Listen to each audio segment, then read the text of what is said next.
কবুতরের মাংসের মতো সুস্বাদু মাংস আর কি হতে পারে? চলুন আজ রান্না করে নেই ঝাল ঝাল কবুতরের মাংস। ভালো লাগলে চ্যানেলটি সাবস্ক্রাইব করার অনুরোধ রইল। প্রথমে প্যানে তেল দিয়ে নিচ্ছি।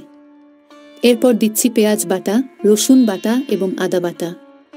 এবার এগুলো অল্প সময় ভেজে নেব। লাল হয়ে আসলে দিয়ে দেব সামান্য জল। একটু নেড়ে মিশিয়ে নিয়ে দিয়ে দেব পরিমাণ মতো হলুদ আর মরিচের গুঁড়া এবং লবণ।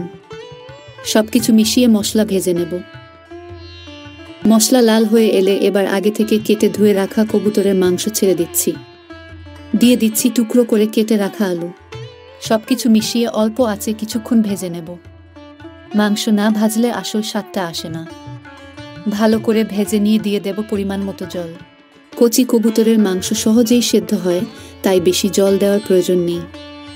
এরপর ঢেকে দিয়ে চুলার জাল বাড়িয়ে দেব। মাংস আধা সেদ্ধ হয়ে এলে দিয়ে দেব গরম মশলার গুঁড়া। নেড়ে চেড়ে ফের ঢেকে দিয়ে মাংস পুরোপুরি সেদ্ধ হওয়া পর্যন্ত অপেক্ষা করব।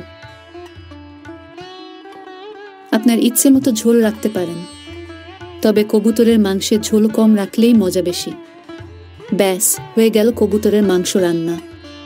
ভালো থাকবেন, সুস্থ থাকবেন।